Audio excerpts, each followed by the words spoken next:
Welcome back to my channel. So as you know, I have been putting out some Jessicated videos over the last few months, and I have a few more to show you guys. And this one is definitely a few months old, and you'll probably know that because it is taking my sister dark. And if you follow us on Instagram, you know that this was a few months ago and she's actually blonde again already. But you'll see why we use demi-permanents in this video, because then it's easier to go lighter again when they are ready. So I wanted to show you the process of how you would take a platinum blonde to a chocolatey, gorgeous brown. I loved this color on her. It was so beautiful. And we did go back a little bit slower. You guys already saw on my channel how we took her to blonde and then a little bit lighter, and then she went pink. So this is the initial going dark video, and I thought you guys could still benefit from it because there's a lot of good tips and tricks in here. So let me know your thoughts in the comments below, and let me know if you like her better dark or blonde.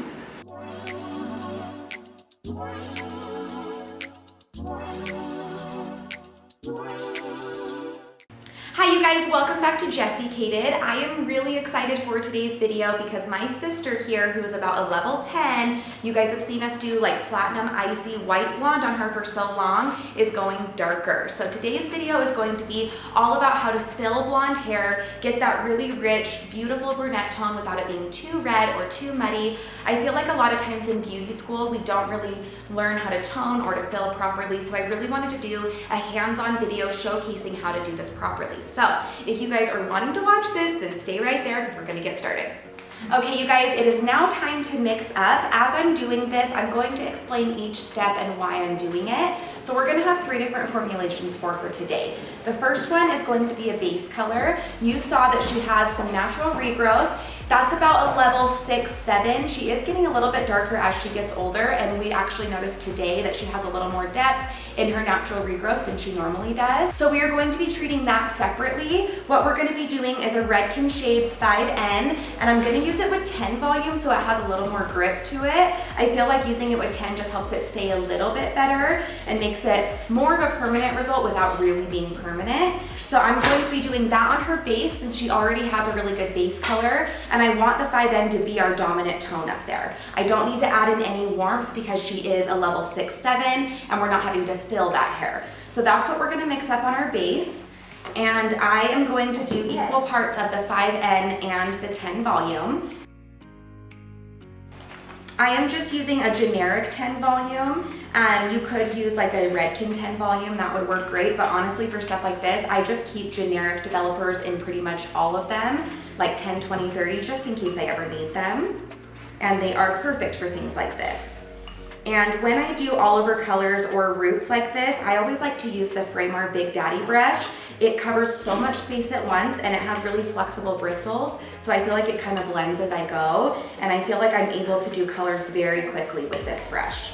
Okay, so now it's time to mix up our filler. So we are going to be applying that 10 volume with the 5N on her base, and then all of the blonde hair that's on the mids to ends, we are going to be filling with this while the base processes, and then after, we're going to apply the final result over that red. So it's gonna look kind of funny because she's gonna have the 5N red pretty much ends, and then we're gonna go through and do the final color. But you have to do it this way because when you're so blonde, that hair essentially has no pigment in it, and you're going down a lot of levels, so you have to get all of those missing tones. So if we were just to put a 5N on her right now, it would look muddy, green, and transparent, and it would also fade out really quickly because there's nothing there to hold on to.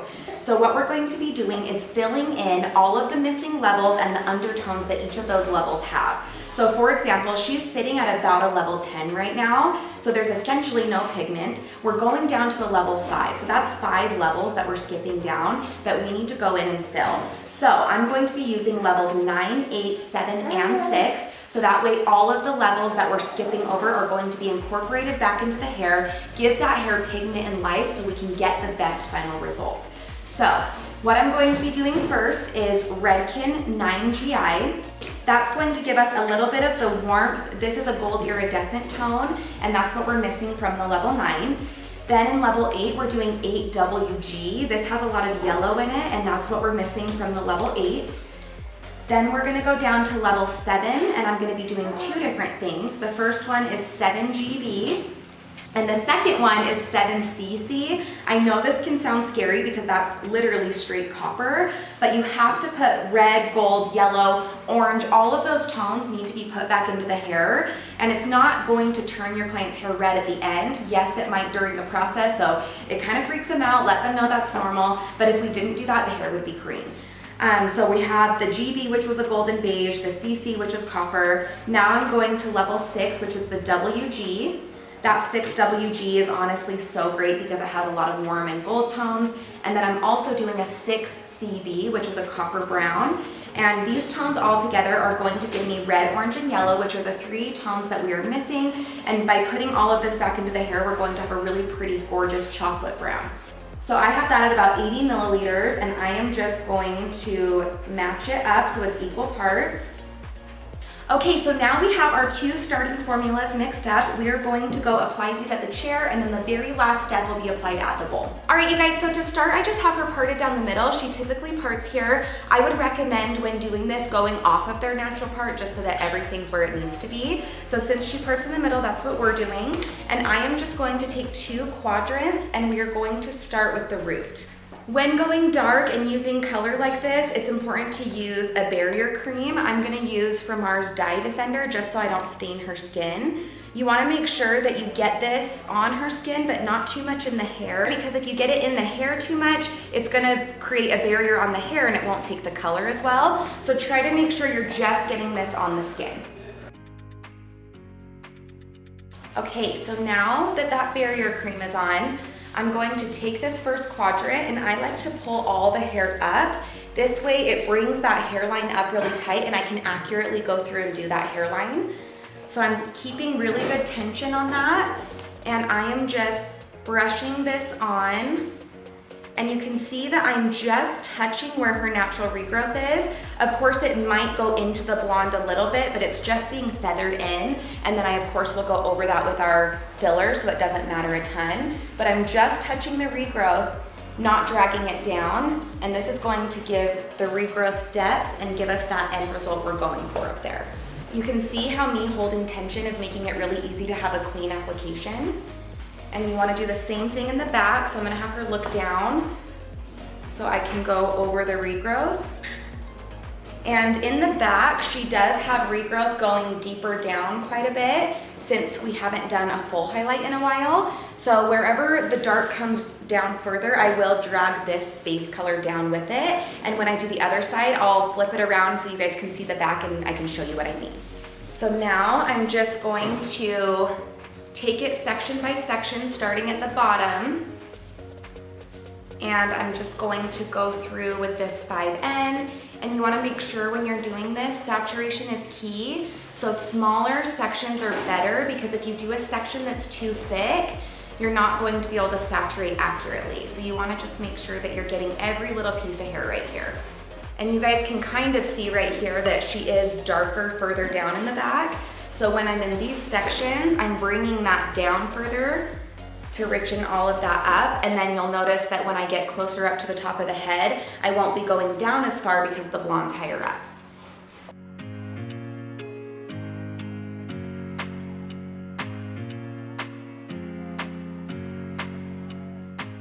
All right, so I have the root applied on this side. Just know when you're doing this process, you could get color on the ends. That did happen here. Since we're doing all dark, it doesn't really matter. But if you were doing like a root shadow on blonde hair, you'd wanna make sure you had a barrier like Olaplex so that doesn't happen. So I have that side all done. I'm gonna flip her around and I'm gonna show you guys how I do this side.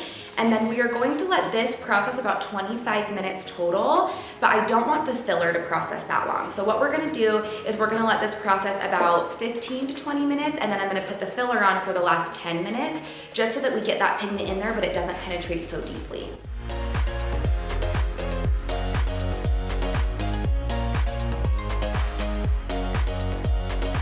Okay, so now that I'm going on this side, I outlined her hairline, and then you guys can see what I was talking about. Her hair's a lot darker back here, so I can bring it further back when I'm doing it right here. And then up here, I just stay towards the top. And then I'm going to section it off, taking small sections, but bringing that dark down wherever there's regrowth.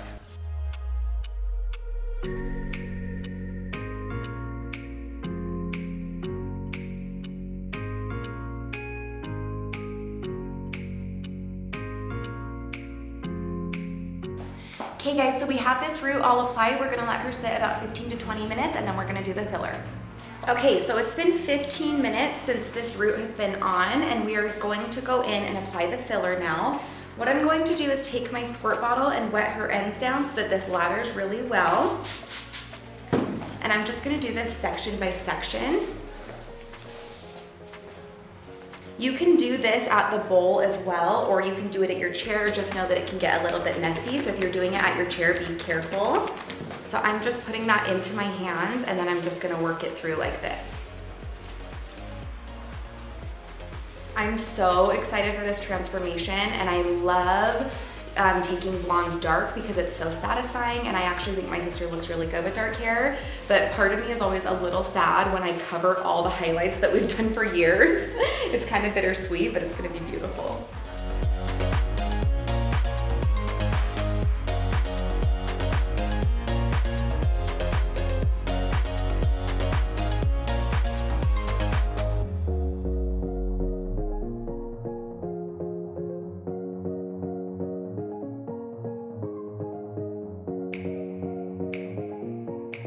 Okay, now it's time to mix up our final formulation. We are again using Redken Shades EQ, and I am going to do 5N, and I have about an ounce of that mixed up.